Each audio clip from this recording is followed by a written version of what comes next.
Bonjour et bienvenue pour ce nouveau tutoriel sur Cinema 4D. Alors aujourd'hui, on va voir un nœud expresso comme la semaine dernière. Je vais mettre ici 125. Voilà, parfait. La semaine dernière, on avait vu le nœud collision des dynamiques. Donc on avait vu un nœud qui était lié aux éléments dynamiques. Cette semaine, on va aussi voir un nœud qui est lié aux éléments dynamiques. On va voir le nœud expresso état des dynamiques des corps. Donc on va avoir besoin d'expresso, donc je vais ajouter un neutre, je vais l'appeler expresso. Et sur ce neutre, j'ajoute le tag expresso forcément, donc clic droit, propriété Cinema 4D, expresso. Ça m'ajoute ici ma fenêtre expresso, que je vais positionner correctement. On va faire un truc comme ça. Voilà. Et ici, dans opérateur système, dans dynamique, la dernière fois la semaine dernière, on a vu collision des dynamiques, qui fonctionne que avec les éléments dynamiques. Donc ça, c'était très bien. On a vu qu'on pouvait faire des effets avec, en couplant ça avec Thinking Particles, ou avec autre chose, d'ailleurs. Ça peut être intéressant, justement, quand on utilise ces éléments dynamiques. Et ici, on a d'autres nœuds, forcément. Et ici, on a état des dynamiques des corps. Je l'ajoute. Et c'est ce nœud-là que l'on va voir aujourd'hui. Alors, la dynamique, moi, généralement, je m'en sers assez peu. Parce qu'en fait, on a peu de maîtrise dessus. C'est-à-dire que si on peut maîtriser la dynamique comme on veut, mais c'est plus long que de faire une animation avec des clés d'animation. C'est-à-dire que si je fais un cube qui tombe sur un plan, et que je veux que ce cube rebondisse d'une façon très particulière, etc., je peux le faire avec des clés d'animation ou avec la dynamique. La seule différence, c'est que avec la dynamique, c'est Cinema 4D qui va définir comment le cube rebondit, dans quel sens il va tourner, comment il va réagir au contact du plan. Alors qu'avec des clés d'animation, c'est moi qui place les clés d'animation qui dit là ça doit tourner comme ça, là ça doit tourner comme ça, etc. Donc les clés d'animation, généralement, c'est plus de contrôle. La dynamique, on peut aussi contrôler toutes ces choses-là, mais seulement c'est plus long à faire, ça demande plus de travail. Et état des dynamiques de corps permet justement de contrôler certains paramètres sur les éléments dynamiques. Et ça permet deux choses en fait. Ça permet soit de contrôler les forces qui s'appliquent sur l'élément dynamique. Je dis les forces, et c'est très général. Ça peut être la vitesse, ça peut être la rotation, etc. Et ce nœud permet aussi de récupérer ces informations. C'est-à-dire qu'ici en entrée, je peux ajouter plein d'effets. Là, ça rentre dans la capture. Tout ça, je peux le gérer sur les éléments dynamiques en entrée, et en sortie, je peux aussi lire toutes ces informations-là sur un élément dynamique. Alors ce nœud donc permet donc deux choses, soit de récupérer l'état des dynamiques, c'est-à-dire les forces qui sont à l'œuvre sur un élément dynamique, soit ajouter des forces, un état particulier sur un objet dynamique. Ça, c'est assez intéressant parce que ça permet justement de contrôler un petit peu mieux la dynamique. Donc on va l'utiliser ce nœud pour faire un truc tout basique. D'abord il faut que je montre un petit peu comment il marche. Donc ici dans ma scène j'ai juste mis un expresso avec le tag expresso. Enfin un neutre expresso avec un tag expresso. On va ajouter un cube. Voilà, on va le faire tout petit ce cube, il n'a pas besoin d'être grand. Alors dans ma feuille expresso, vous voyez que ici c'est passé en jaune. C'est parce que là il n'y a rien de relié dans le peur objet. Donc comme il n'y a rien de relié dessus, Cinema 4D me dit qu'il y a une erreur. C'est normal, on va ajouter quelque chose dessus. Je pousse ça pour le moment. Donc là j'ai ajouté un cube, je vais ajouter aussi un plan. Alors un plan, on va faire avec 10 segments seulement. 10 segments, 10 segments, et on va le faire de 2000 par 2000. J'aurais pu utiliser un seul, mais j'aime bien utiliser un plan. On va passer en ombrage de courroux plus ligne. On va mettre le cube un petit peu en hauteur. Voilà. Comme ça. Là, si je fais lecture, il se passe rien parce qu'il n'y a rien de dynamique dans la scène. Donc, il faut que j'ajoute la dynamique. On va ajouter sur le plan un clic droit, propriété simulation, corps collision. Donc, ça sera un élément dynamique, mais de collision. Ça ne va pas tomber avec la gravité. Donc voilà, j'ai cette icône, ce tag. Et sur le cube, j'ai ajouté un corps rigide. Donc, je clique droit dessus, propriété simulation, corps rigide. Donc, lui, il sera affecté par la gravité. Comme ça. Donc le cube, le plan. Si je fais lecture, on voit que le cube tombe, il rebondit, et puis voilà. Ici, vous pouvez remarquer que dans ma feuille Expresso, c'est passé en blanc, c'est plus en jaune, parce que j'ai ajouté de la dynamique dans la scène. Donc déjà là, il y a déjà quelque chose. Je vais ajouter le cube dans mon Expresso. Le cube est un objet dynamique, donc c'est parfait. Je vais prendre ici son peur objet, et je vais relier le peur objet du cube au peur objet du nœud état des dynamiques de cœur. On va mettre ça à peu près comme ça, on va faire un truc qui soit propre. Voilà, c'est parfait. Donc là, il se passe rien de particulier, hein. J'ai juste relié deux nœuds, et j'ai pas donné en fait de consigne particulier au cube, donc en fait ici il tombe comme si que j'avais rien fait. C'est juste la dynamique qui joue. Et vous voyez que ici j'ai aucune idée en fait de comment le cube va se comporter quand il percute en fait le plan, parce que c'est la dynamique qui gère tout ça. Alors je peux gérer un peu les choses, mais c'est pas évident, il y a beaucoup de manipulations à faire. Dans Expresso, justement, ce nœud état des dynamiques de corps va me permettre d'ajouter des effets. C'est pas vraiment des effets, disons que des comportements, on va dire, des comportements de dynamique sur le cube. Voilà, on va faire ça. Qu'est-ce que je peux ajouter? Par exemple, ici, je peux ajouter une accélération angulaire. Je fais ça, tac. On se met ici sur le petit carré, on fait information sur le port, on voit qu'il faut entrer un vecteur. Donc je peux soit aller chercher une constante qui va me servir de vecteur, soit je clique sur le nœud et ici ça m'a ajouté accélération angulaire. Comme j'ai ajouté le port, ici j'ai le vecteur directement disponible. Et je peux jouer avec ça. Par exemple, on peut ajouter un vecteur. Ici, on va mettre 10. Voilà. Et là, on peut voir que en fait, le cube tourne quand il tombe. On va voir ça. Oui, il tourne. On peut même exagérer le truc. Là, voilà, il tourne beaucoup plus. Vous voyez qu'il tourne quand il tombe. Comme ça, il rebondit, il se comporte différemment. Il tourne dès le départ. Je peux retirer ici ça. Là, il va plus tourner, il retombe bien droit. Je peux mettre à la place la valeur ici. On va mettre 200, ça va être beaucoup. Comme ça, il tourne, mais pas dans le même sens. Il tourne, mais en fonction, ici, de l'axe Z. Donc, vous voyez qu'il tourne avec l'axe Z comme axe de rotation. Alors, on va peut-être pas mettre autant, quand même.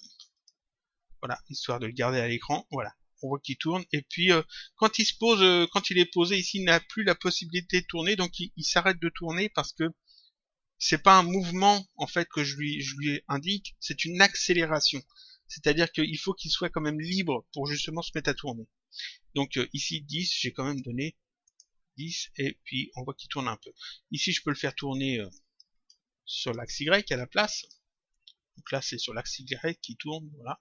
Si je le sélectionne avec les axes, on voit quand même bien mieux, je pense. Voilà, on voit bien qu'il tourne. Donc ça c'est juste avec, en ajoutant ici, une accélération angulaire. Je retire ça. Je vais peut-être vérifier que je remets tout à 0 ici d'abord. Voilà. Éviter les soucis. Ici, accélération linéaire. C'est la même chose, sauf que au lieu de le faire tourner, on va le faire aller dans une direction. C'est-à-dire qu'ici, je mets ça en haut. Ici, je peux lui dire sur l'axe X, tu vas aller de 100, tu vas accélérer de 100 vers l'axe X. Donc là, à la place de tomber tout droit, il va essayer d'accélérer vers X. Hop, voilà. Donc il n'est pas tombé ici pile au milieu, il est tombé plutôt ici. Si j'exagère cela avec 1000, on voit qu'il tombe beaucoup plus loin comme ça. Il prend de l'accélération en fait. Il se déplace pas, hein. C'est important, il prend de l'accélération dans une direction. Alors pareil, on peut faire ça dans ce sens-là, sur l'axe Z. L'axe Z c'est l'axe bleu, donc il va aller vers l'axe bleu. Et puis forcément on peut combiner les deux, hein. Voilà, 2000 comme ça, et puis là il va carrément partir, hop, dans une autre direction. Donc ça c'est l'accélération linéaire. On peut donc lui forcer en fait une rotation ou un déplacement, enfin là une accélération sur sa rotation ou sur son déplacement. Ajouter couple, je vais pas revenir dessus, si, oui, non, c'est juste, pareil, c'est le couple. Ici on entre en fait un vecteur et puis ça va jouer justement, hop, ça va jouer justement sur le couple en fait au niveau de la dynamique. Bon. Là, ici force, pareil, toujours, encore une fois, on ajoute ici, on va l'utiliser tout à l'heure, juste après.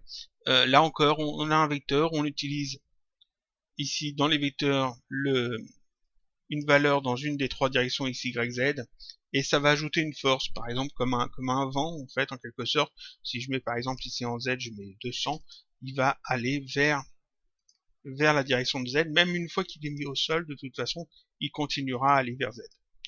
Là, ce n'est pas une accélération, c'est vraiment une force qu'on ajoute. C'est une petite différence. Alors que les premiers, c'était vraiment l'accélération.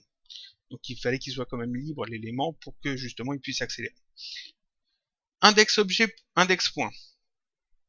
Ici, j'ai ajouté un cube dans objet. On n'est pas obligé d'utiliser un cube, on pourrait utiliser un cloneur si on veut. Un cloneur, un objet fracture. Un cloneur contient plusieurs clones, et chaque clone a un numéro d'index. Si je veux contrôler un clone particulier au sein d'un même cloneur, ici dans objet, je vais indiquer mon cloneur, et je vais utiliser ici index objet pour indiquer ici avec un entier, donc un numéro, quel numéro, quel index de clone, quel numéro de clone je veux contrôler justement. Donc ça permet d'être beaucoup plus précis dans l'utilisation d'un cloneur avec plusieurs éléments. On peut dire ici je relie mon cloneur et c'est seulement le clone numéro tant qui doit avoir telle accélération ou telle coupe, telle force, telle etc. Donc ça permet d'être beaucoup plus précis. Ça c'est l'index objet. Mais quand c'est un objet, pas forcément un cloneur mais un objet, il y a quand même plusieurs points et donc ici on a index point qui permet d'indiquer quel point en particulier il faut cibler pour ajouter l'effet. Par exemple, on peut tout à fait mettre un cube comme là je l'ai fait ou une sphère et dire que c'est sur le point numéro tant, chaque point a un numéro d'index, sur le point numéro tant que je veux appliquer la force ou alors une rotation, etc. Donc ça permet quand même d'être assez précis en fait. Après, il faut en avoir besoin forcément dans un setup, etc.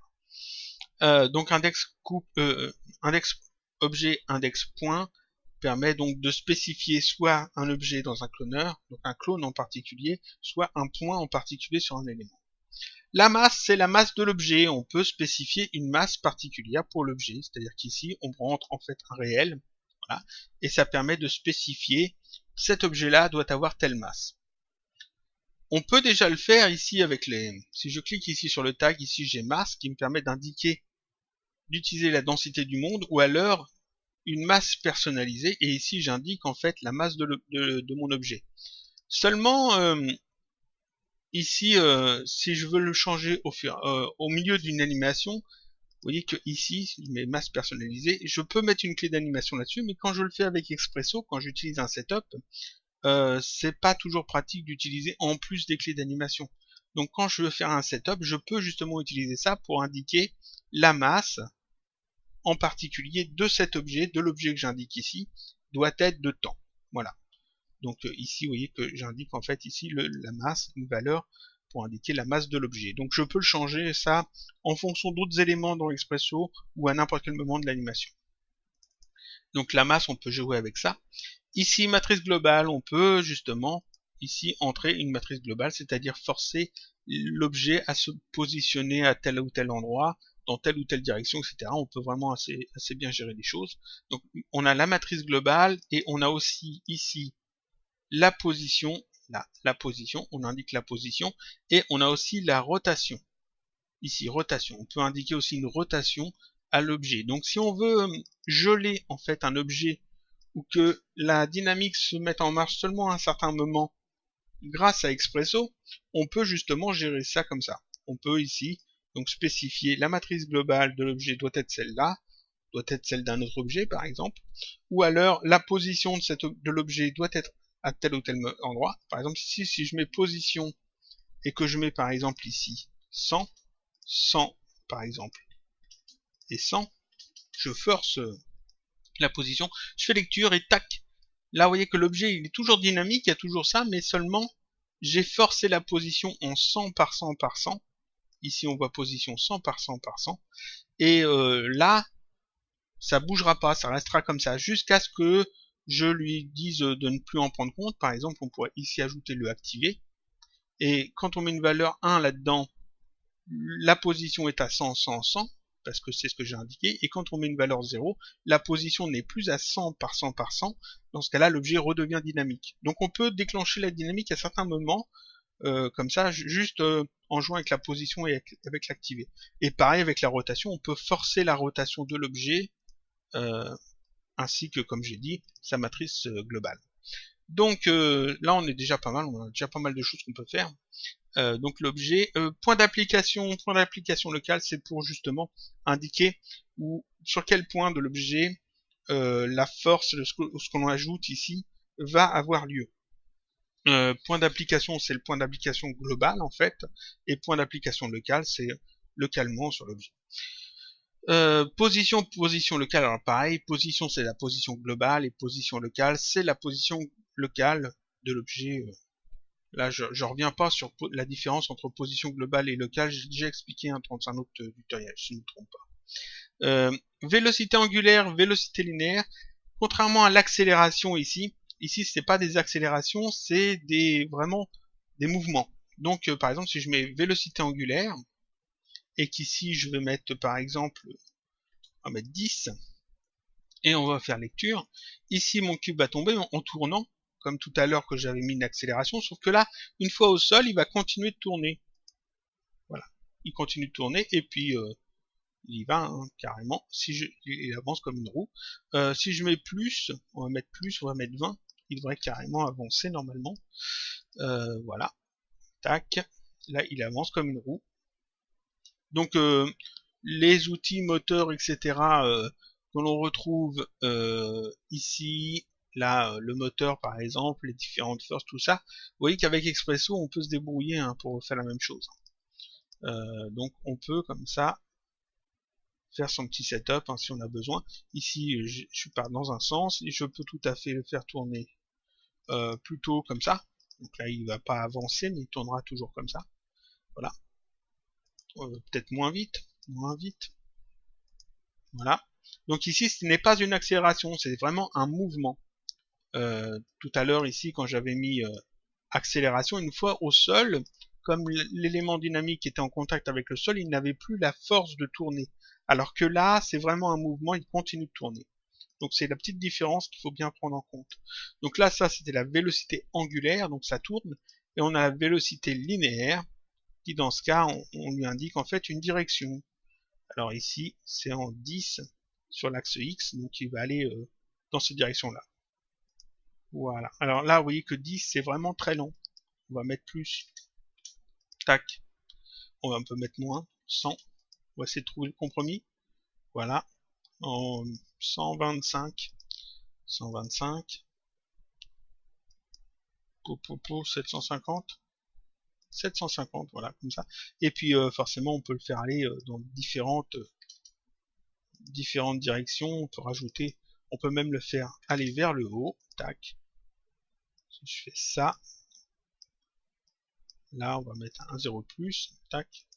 Ça, on voit qu'il va vers le haut. Donc ici, on peut vraiment lui ajouter en fait, comme ça, différents réglages. Je vais remettre ça à 0. Et on va retirer ça.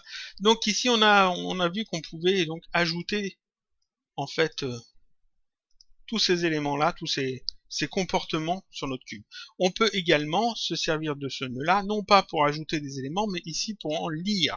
Ça permet par exemple de lire ici la force qui est appliquée sur le cube. Alors ici, je vais rajouter un résultat pour pouvoir lire quelque chose. Ici, force, ça va être un vecteur qui va sortir, donc résultat, ici, je vais mettre un vecteur, et je vais relier ça, comme ça, tac. On va essayer d'agrandir un peu ça, voilà, vecteur. Et là, si je fais lecture, hop, paf, alors, comme ça,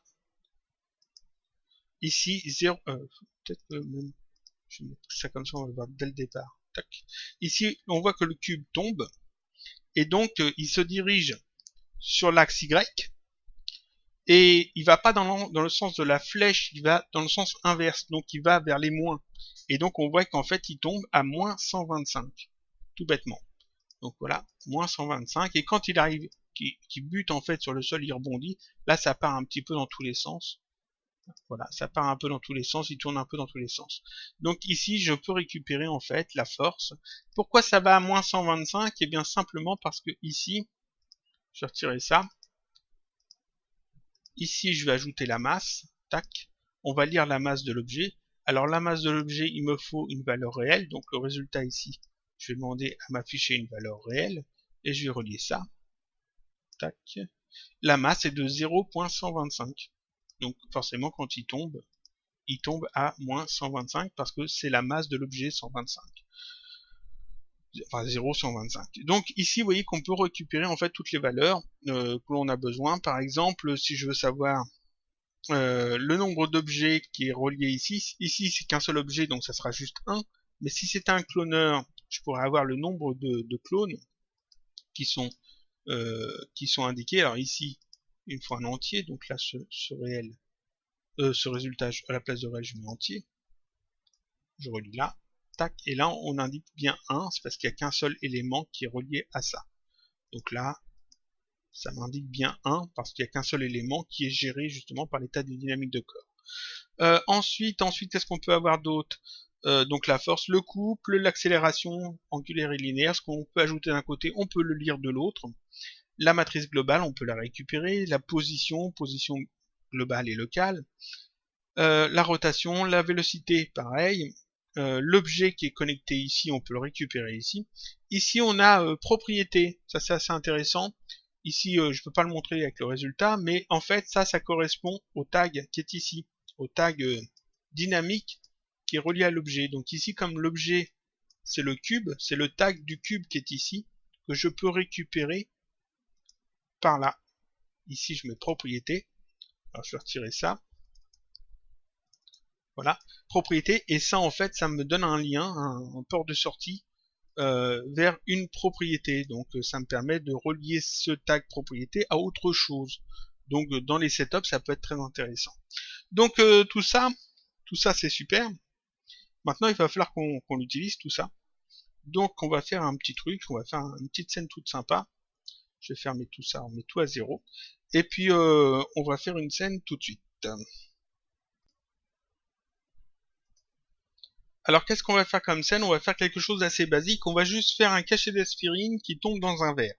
Et on va pas s'occuper des textures. On va juste se focaliser sur la dynamique du cachet qui tombe dans l'eau et des particules. Je vais pas faire non plus les remous à la surface de l'eau. Ça peut se faire avec une texture, ça peut se faire avec plein de choses différentes, avec des déformateurs, etc. Non, ici, nous, ce qu'on va vraiment faire attention, c'est les particules. Bon, c'est pas relié au nœud qu'on regarde aujourd'hui, mais la chute, en fait, du cachet d'aspirine, tout bêtement. C'est-à-dire que le cachet effervescent, quand il tombe à une vitesse particulière, il n'y a aucun problème, mais quand il rentre dans l'eau, il commence à être effervescent, ça fait des petites bulles, et généralement, je sais pas si vous avez déjà remarqué, mais ça ne flotte pas, mais ça tombe moins vite. Donc il faut quand même pouvoir gérer justement la dynamique pour que le cachet ralentisse quand il entre dans le liquide. Donc ce que je vais faire, je vais commencer par faire un simple cachet d'aspirine. Alors je pourrais partir d'un cylindre, mais j'ai pas envie d'avoir de triangle. Donc je vais faire ça comme ça. J'ai déjà montré cette technique il n'y a pas très longtemps en plus, je crois. Voilà, je fais une sphère en hexaèdre pour pas avoir de triangle. Je retire ici toute la partie en bas. Tac. Voilà. Cette sphère, je vais l'aplatir. Alors, la sphère, je vais l'aplatir comme ça. Ici, je mets en 0 Y. On va zoomer un peu dessus. Ici, j'ai une coupe en trop, donc en mode arrête. UL, je vais prendre la coupe qui est ici sur le bord et je vais faire dissoudre. Donc, clic droit, dissoudre. Voilà, comme ça me retire une coupe, c'est parfait. Je prends le mode polygone, CTRL A pour tout sélectionner, touche D pour faire une extrusion, outil extrusion. Là, je coche couvercle, on va pas oublier de le décocher après. Je fais un clic déplacé, comme ça, afin de faire en fait un cachet d'aspirine, c'est parfait. Comme j'ai coché couvercle ici en dessous, Ça m'a bien fermé la forme. Donc je désélectionne tout. Voilà, je vais repasser n'importe où ici, touche D, et je décoche ça. C'est important. Voilà, donc ici, c'est parfait, j'ai mon cachet de fait. On va peut-être arrondir un petit peu les bords. Je prends ici le mode arrête, UL, je vais sélectionner ce bord-là avec la touche majuscule, MS, pour prendre l'outil biseauté. Ici, je vais prendre en mode convexe, je vais mettre une subdivision, je zoome un peu, je fais un clic déplacé, comme ça fait un petit arrondi comme ça. Tout léger, tout simple, voilà. Donc là, j'ai mon cachet d'aspirine qui est fait. Je peux l'arrondir un peu en le mettant dans un hypernoise comme ça, si je veux. Tac. Et l'hypernoise, on n'a pas besoin de mettre si fort. Voilà. J'ai un joli cachet d'aspirine. On va le mettre en blanc d'ailleurs. On va faire ça. Je vais retirer ça, puis je vais mettre un blanc un petit peu exagéré, comme ça. Parfait. Donc là, je vais appeler ça la sphère, je vais l'appeler aspirine. Ah,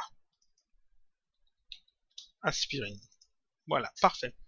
Ce cachet d'aspirine, il tombera dans un verre. Donc je vais me mettre dans une vue avant, ou une vue de côté, hein, c'est pareil.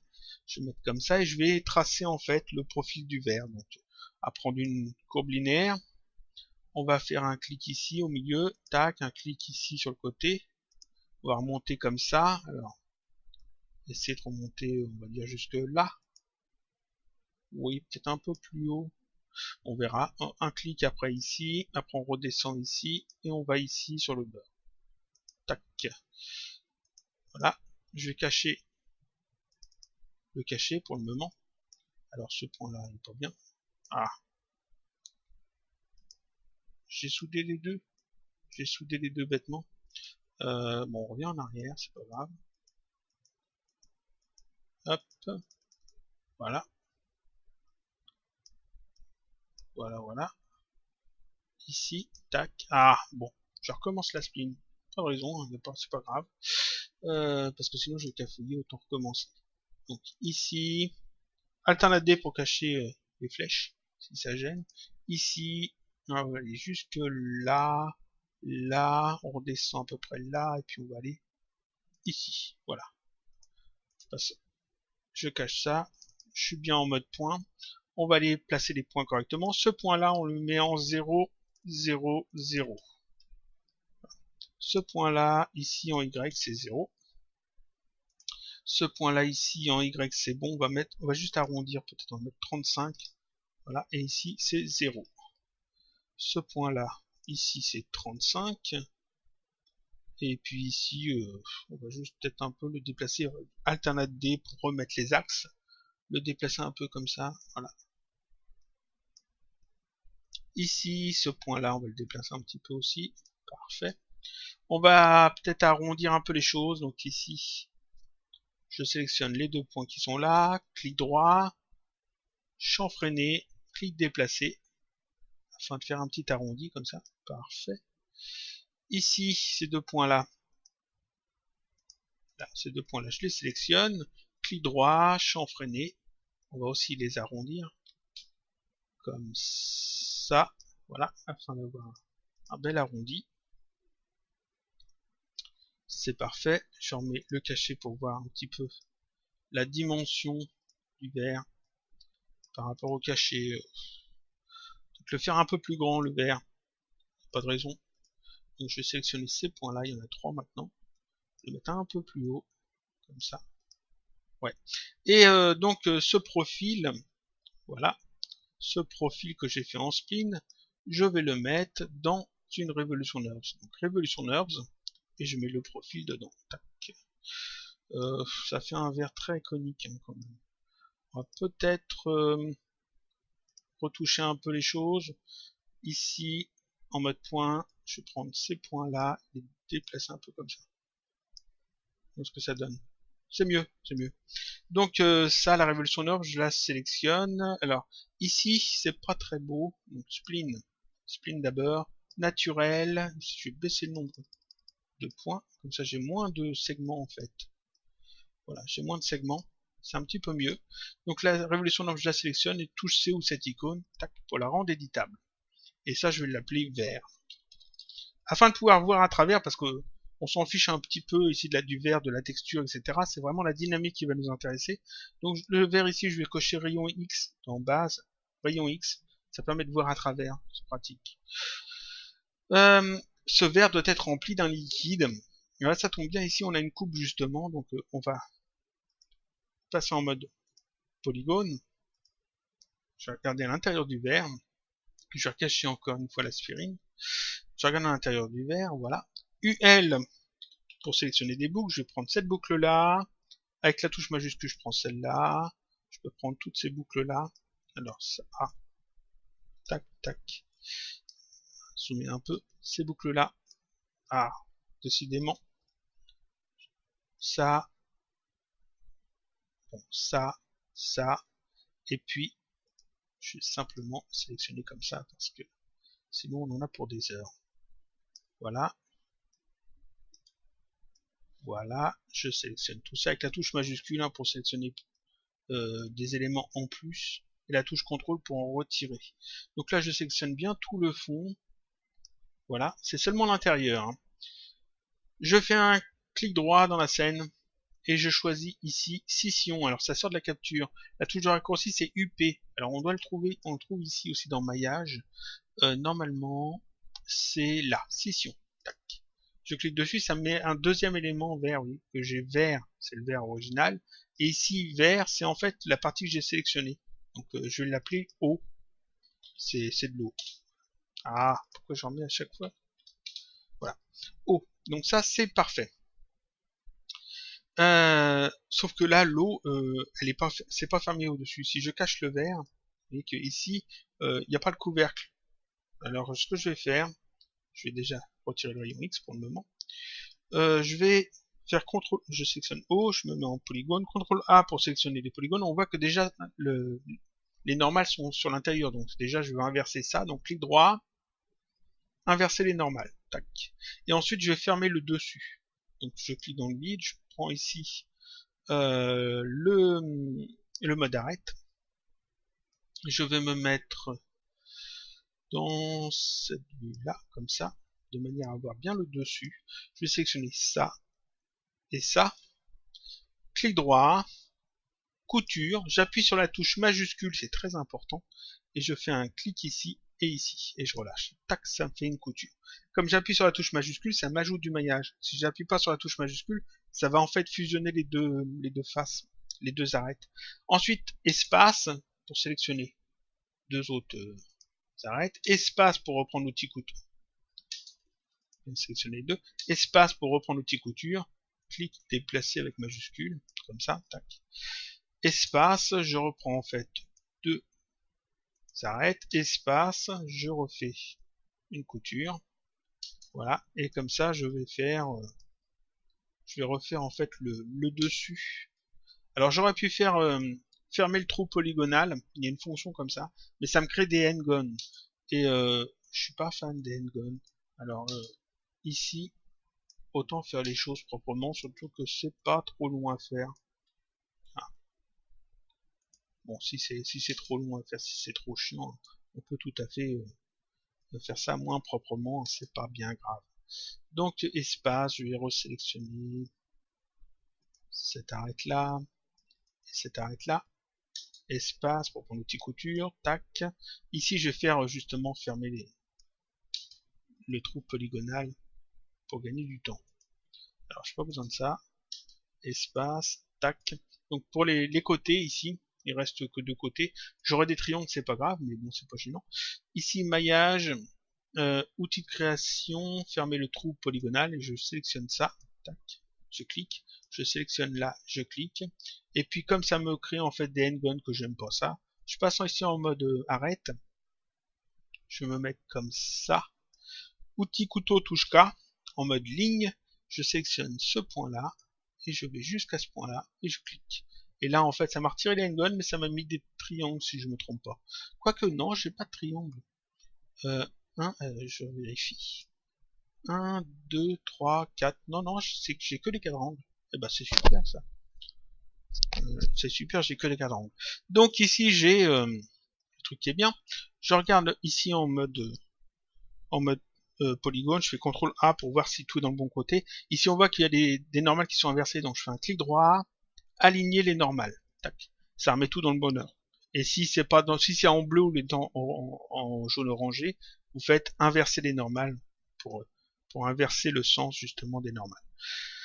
Donc là on a notre liquide qui est à l'intérieur du verre. Seulement ça rentre en contact avec le verre. Quand on va mettre une texture, ça va être un peu gênant. Donc ce que je vais faire, je vais prendre ici mode modèle, outil de mise à l'échelle, et je vais juste réduire tout petit peu, presque de rien, hop, la dimension, voilà, afin que ça ne meurde pas dans le verre. En fait, ça dépend du rendu que vous voulez avoir. Il faut peut-être mieux arranger les choses. Si je voulais vraiment faire les choses bien, il faudrait que j'ajoute aussi un petit biseau sur tout le tour du liquide pour que justement ça fasse plus comme de l'eau. Bon, là c'est pas grave. Le verre il est transparent. L'eau, on va aussi la mettre transparente. Tac. On va peut-être lui mettre une couleur d'ailleurs. On peut lui mettre une couleur. On va lui mettre une couleur un peu bleutée comme ça. Ce que ça donne. J'ai bien fait ça. Normalement, je dois pouvoir lui mettre une couleur bleutée. J'utilise assez peu cette fonction. Mettre des couleurs comme ça aux objets. Ouais, non, c'est pas flagrant. Je sais pas. Ou alors je le fais. Ah non, d'accord. Ça passe pas à travers la transparence. Ok. Bon, bah, c'est pas grave. Donc, ici, on a notre verre et on a notre liquide à l'intérieur. C'est génial. On pourrait mettre des jolies textures de verre et de liquide là-dessus, il n'y a aucun problème. Mais c'est pas là-dessus qu'on va se concentrer. Nous c'est sur notre cachet d'aspirine qui doit tomber au fond du verre. Donc je le mets ici au-dessus du verre. Je sais pas si les proportions sont bonnes, ça m'étonnerait. J'ai l'impression que le cachet d'aspirine est un peu petit. Peut-être l'agrandir un peu. Comme ça. On va retirer l'hypernox temporairement. Voilà. Et on va peut-être mettre aussi isoline. Comme ça, quand je remets l'hypernox, ça m'évite d'avoir trop de boue. Donc là, en fait, il faut que le cachet tombe dans le verre.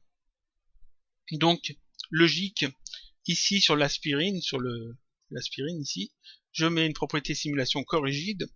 Donc ça va tomber avec la gravité. Donc ici, si je fais lecture, ça tombe. C'est parfait. Ici, il faut que le verre, au fond du verre, ça s'arrête de tomber forcément.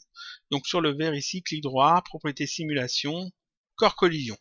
Si je fais ça, ça va pas parce qu'en fait ici le verre est vu comme un bloc. Vous voyez que ici les carrés, le carré orange qu'il y a autour du verre, ces grosses poignées ici, ça signifie que tout le verre, tout l'élément dynamique constitue cette forme dans la scène. Donc ici, si je fais lecture, paf, ça s'arrête dessus.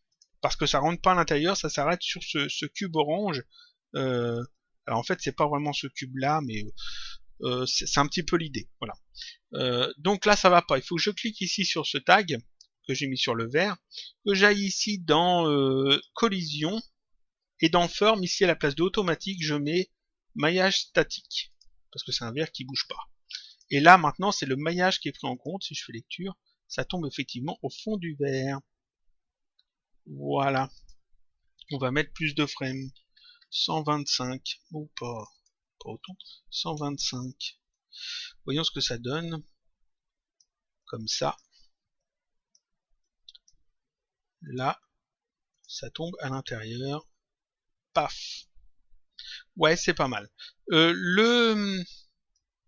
Le cachet ici devrait être peut-être un peu tourné.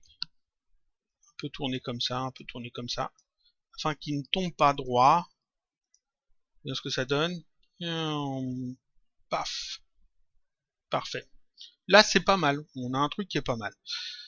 Seulement, quand le cachet tombe dans le liquide, il doit tomber moins lentement. Parce que quand il entre dans le liquide, il commence à être effervescent. Donc il y a des petites bulles qui se créent, les petites bulles vont supporter un petit peu le cachet en même temps que celui-ci tombe dans le liquide, et puis si vous connaissez le truc d'Archimède, tout corps plongé dans l'eau, si je ne me trompe pas, et puis donc il y a une pression, normalement ça tombe moins vite, ça tombe un peu moins vite. Donc quand le cachet entre en contact avec l'eau, il faut qu'il ralentisse sa chute. Comment je peux le faire ralentir sa chute avec la dynamique? En fait, il y a plein de façons, mais nous on va voir justement le nœud état des dynamiques des corps, et on va justement utiliser ce nœud-là pour ajouter une force allant du bas vers le haut, qui correspond en fait à la pression de l'eau qui est exercée sur le cachet, et on va pousser en fait le cachet vers le haut en même temps qu'il tombe, donc il tombera un petit peu moins vite. Donc je vais ajouter dans ma scène ici un neutre, que je vais appeler Expresso. Voilà. J'ajoute dessus mon tag Expresso, clic droit, propriété Cinema 4D, Expresso. Voilà. Comme ça. Ici, on a besoin de savoir à quel moment le cachet tombe dans l'eau. Donc je vais utiliser un simple nœud ici, en généralité, le nœud collision. Et je vais vérifier si le cachet d'aspirine, voilà, entre en contact avec l'eau. Tac. J'ai pas pris ici une collision dynamique parce que l'eau n'est pas un élément dynamique. Donc c'est pas la peine. Ici, je vais prendre juste une collision classique. J'ajoute les ports objets et je relis ça comme ça. Voilà. Quand le cachet d'aspirine entre en contact avec l'eau, ce nœud-là renvoie ici une valeur 1. Une booléenne qui veut dire oui, il y a eu un contact, une valeur 1. Donc il envoie vrai. Ici, donc, je vais prendre l'état des dynamiques de corps.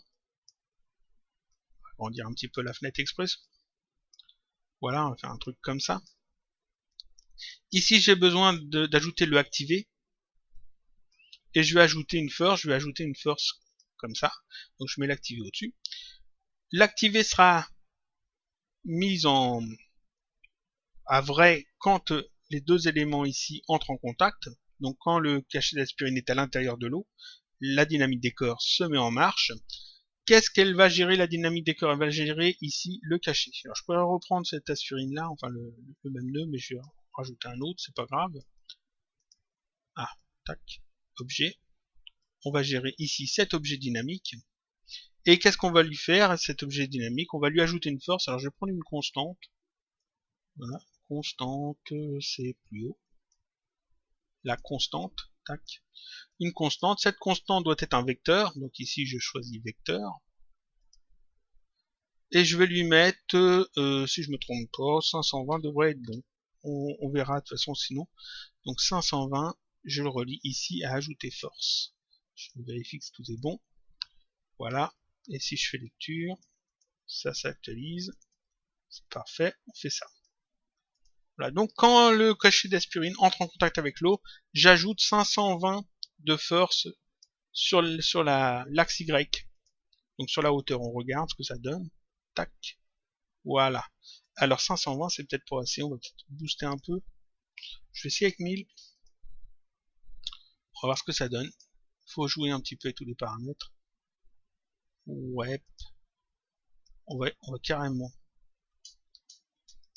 voir si je booste carrément le truc à fond. Là, ça ralentit, ça remonte un peu trop. Donc 800. Il faut que ça chute comme ça et que ça flotte un petit peu. Pas vraiment que ça flotte, mais que on voit que ça soit un peu plus léger dans le vert. Alors, on va mettre plus ici, je vais mettre 750. Voilà, pour avoir plus de marge. Et ici, on va mettre 1500. On va essayer avec 1500. Il faut y aller à tâtons, hein, de toute façon. Tac. Là, ça remonte bien. Ça remonte trop. Ça remonte beaucoup trop. Tac, on va mettre 1300. Voyons ce que ça donne avec 1300. Tac, ça remonte un petit peu. Il faudrait que ça redescende là. Donc 1200. On essaye. 1200. Tac, ça remonte un petit peu. Il faudrait que ça retombe maintenant. Ça retombe pas assez vite. 1100. 1100, il faut que la force soit plus faible en fait que la gravité. Ici, ça va pas. 1150. Alors, après, ça dépend vraiment de la taille des éléments, etc. Là, c'est pas mal. Ça remonte un petit peu. Ça redescend, ça retombe. Ici, notre cachet finit par retomber. Il se positionne. Là, il danse un petit peu trop. 40. Voyons ce que ça donne. Il tombe, il rebondit un peu, il se retourne même, c'est pas mal. Voilà, il bouge un peu. Il se met comme ça sur le côté, pourquoi pas, il retombe. Donc là, ouais, c'est pas mal. C'est pas mal. Après, ça dépend vraiment de la taille de vos éléments, etc., de leur masse, etc. Donc là, on a un truc qui est pas mal. On va dire que c'est pas mal. Sans cette force, on voyait que le cachet tombait au fond et c'était tout. Il rebondissait un peu, puis il revenait. Ici, il bouge un petit peu. On a plus l'impression de quelque chose qui est mis dans un liquide et qui justement bouge. Donc là, en fait, la dynamique de corps, on l'a utilisé pour ça. Voilà. Ça, c'est... Je pourrais m'arrêter là, mais on va s'amuser un petit peu avec les particules, tant qu'à faire. C'est un cachet d'aspirine, il est effervescent, forcément. Alors, il faut qu'il émette des particules de petites bulles. Donc, ce que je vais faire, je vais dupliquer ici l'eau. Tac. Et ce double de l'eau, je vais prendre en fait juste le dessus.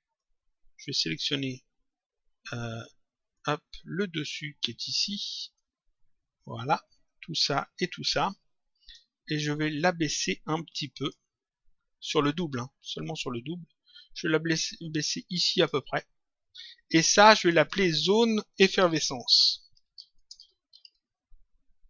Zone effervescence.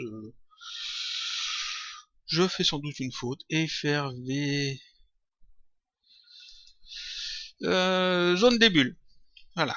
Zone des bulles. C'est parfait. Ça va m'éviter d'aller chercher. Donc, pourquoi je fais ça? Parce qu'en fait, le cachet rentre dans l'eau, mais il faut qu'il émette des bulles que quand il est entièrement dans l'eau. Ça serait mieux. Parce que sinon, les bulles vont se créer au-dessus de l'eau et c'est pas crédible d'avoir des bulles qui sortent de l'eau comme ça et qui s'envolent. Donc, je vais faire en sorte que quand le cachet est dans l'eau, c'est bien, il ralentit. Mais quand il est dans cette zone des bulles, qui est plus petite, qui est moins haute, vous voyez que ça, c'est la zone où il est dans l'eau. Ça, c'est la zone où il va commencer à faire des bulles. Quand il va rentrer dans cette zone-là, les bulles vont être émises. Donc ici, j'ai besoin de nouveau d'une collision. Donc je vais aller rechercher encore une collision. Voilà. Paf. Collision entre quoi et quoi? Collision entre l'aspirine. Je vais faire un double de celui-là en appuyant sur CTRL, clic déplacé. Entre l'aspirine, le cachet d'aspirine, et la zone des bulles. Donc ici, j'ajoute zone des bulles. Je l'ajoute ici. J'ai besoin du port objet. Voilà. Voilà. Et je l'ajoute ici. Tac. Donc quand le cachet est dans l'eau, il ralentit, mais quand il est en contact avec la zone des bulles, ici en collision, je vais avoir une valeur 1 qui va sortir. C'est de faire ça bien. J'ai une valeur 1 ici qui va sortir, une valeur vraie, et cette valeur vraie, je vais m'en servir pour activer ici un émetteur de particules, un générateur de particules. Je vais prendre une onde de matière. On a déjà vu que l'onde de matière permet de générer des particules à partir de la surface d'un objet. Donc c'est très bien ici pour notre cachet. Donc j'ajoute une onde de matière. Ici j'ajoute le activer. Donc on va activer l'onde de matière.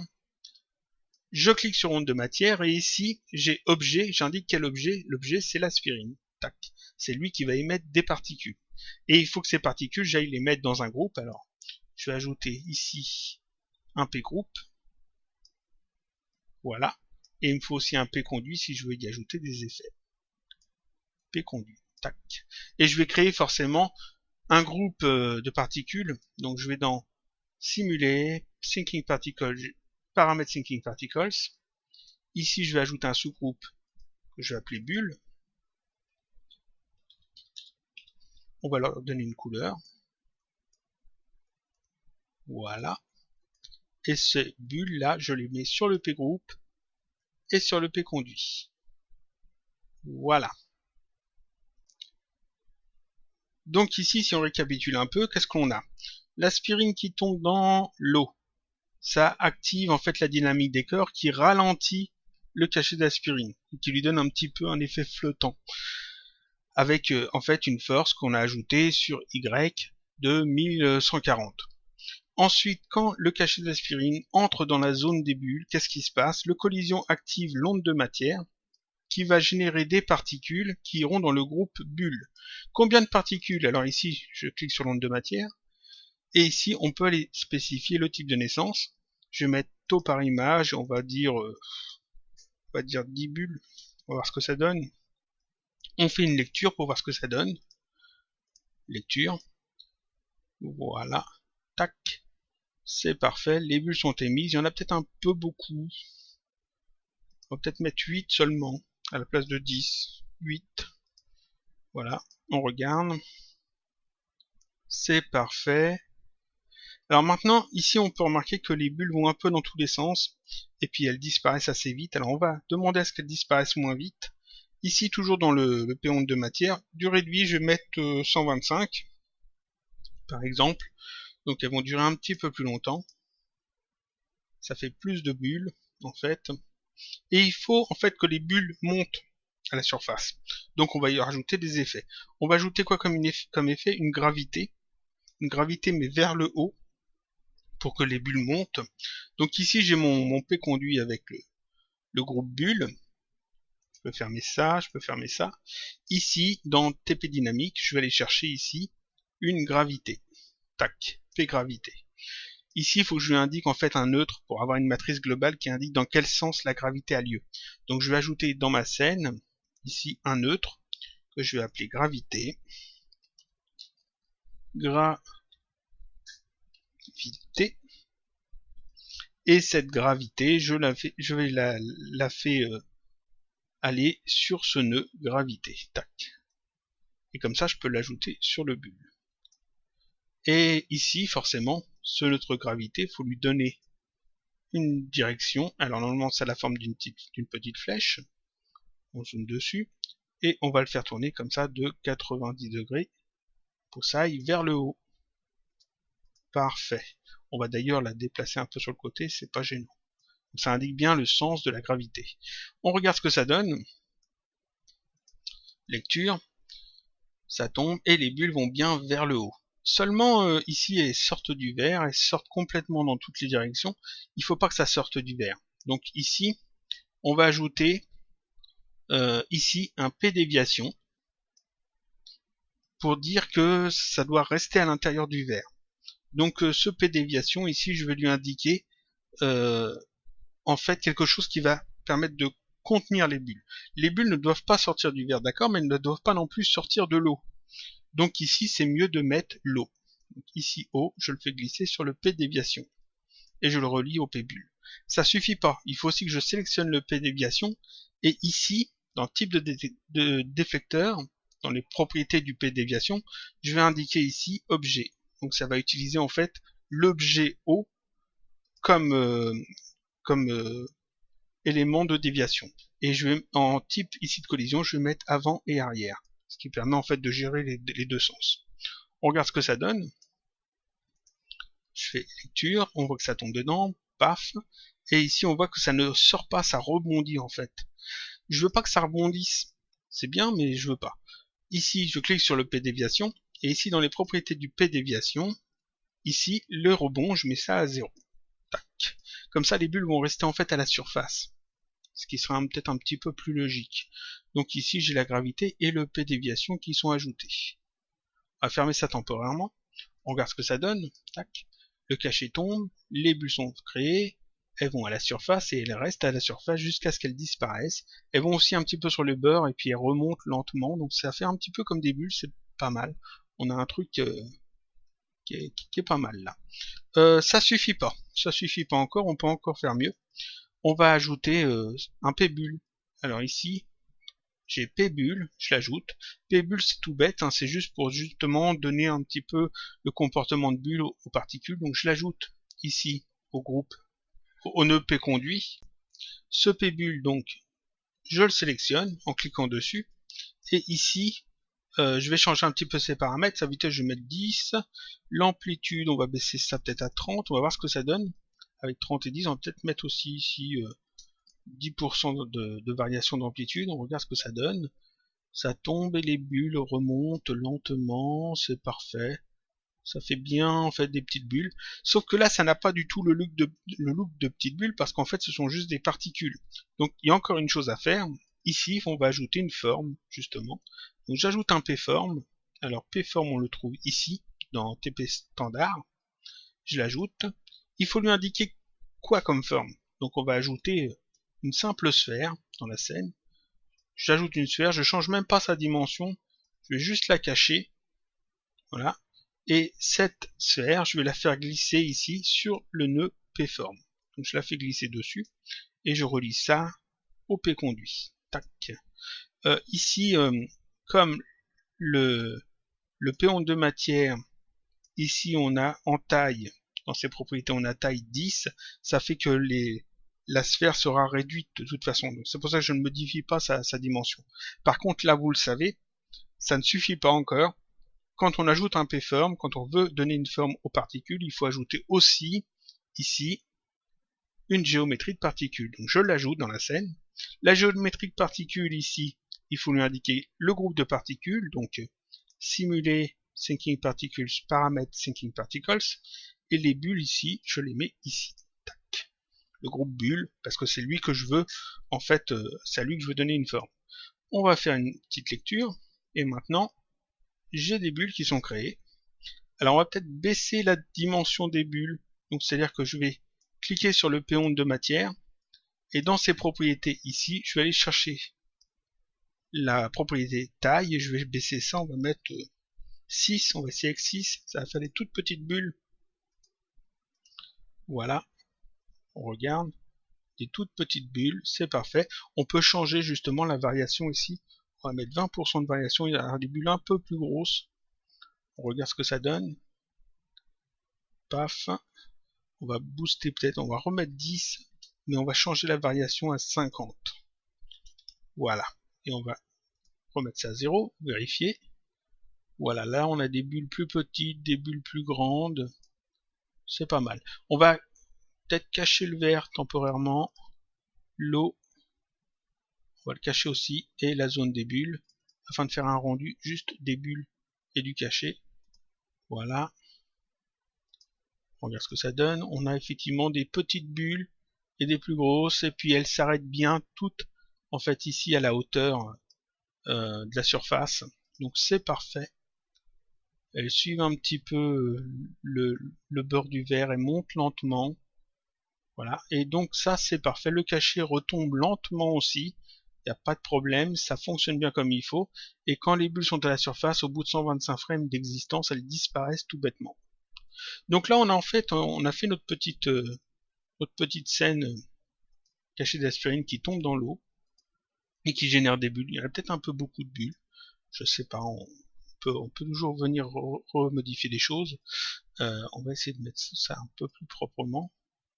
Voilà. Et donc ici, notre setup est fait. On a fait une scène, on a utilisé la dynamique, l'état des dynamiques de cœur, on l'a activé avec la collision entre le cachet d'aspirine et l'eau, ce qui permet en fait d'ajouter une force. Alors ici j'ai juste ajouté une force, j'aurais pu, vous voyez ici, ajouter plein d'autres choses. Comme j'ai dit, il y a plein de fonctions, plein de trucs qu'on peut ajouter pour gérer un petit peu mieux les trucs. Et on peut aussi également ici lire des informations sur l'objet. Donc en plus on peut non seulement y ajouter un état, mais on peut lire l'état actuel de l'élément. Et donc en découler d'autres comportements dans Expresso. On a réutilisé un petit peu les particules, et puis on a fait tout ça de manière assez simple, assez rapide. Voilà, tac. Là, on voit bien que le cachet remonte. Il est un peu caché par les bulles, mais on voit bien qu'il flotte un petit peu. Et qu'il flotte un petit peu comme s'il était un peu soulevé par les bulles, comme si l'eau avait quand même sa consistance dessus, et puis il retombe. Si je mets pas cette force, cette force, je la remets à 0, à la place de 1140, si je la remets à 0, si je retire d'ailleurs cette constante et je retire cette force, vous allez voir qu'en fait, le cachet ne se comporte pas du tout de la même façon. Quand il tombe, et voilà, tac, il se met comme ça, et là on voit pas du tout qu'il flotte, on voit pas du tout qu'il est supporté par les bulles, etc. Il y a une force en moins, donc cette force en moins, là on la ressent. Donc juste l'état dynamique, vous voyez que ici ça va beaucoup plus vite à se poser, ça ne flotte pas dans l'eau, alors qu'avec CTRL Z avec cette force en plus, voilà, on voit que le cachet, lui, il tombe et hop, il ralentit un petit peu, il flotte un petit peu, les bulles le soulèvent un peu, il retombe, il remonte un petit peu même, et puis il finit par retomber lentement. Il y a quand même une grosse différence. Donc on peut gérer un petit peu la dynamique comme ça. C'est pas toujours pratique, des fois c'est quand même mieux d'utiliser juste des clés d'animation pour animer un élément. Ça demande plus d'expérience parce qu'il faut vraiment savoir comment l'élément va se comporter, doit se comporter, mais c'est plus précis d'utiliser des clés d'animation. Seulement c'est un peu plus compliqué. Ici avec la dynamique, on peut utiliser justement ce état des dynamiques des cœurs pour compenser, pour essayer de retrouver le comportement qu'on cherche. Voilà, donc ça finit le tutoriel sur Expresso aujourd'hui. Je vous dis donc à la semaine prochaine pour un autre tutoriel toujours sur Cinema 4D.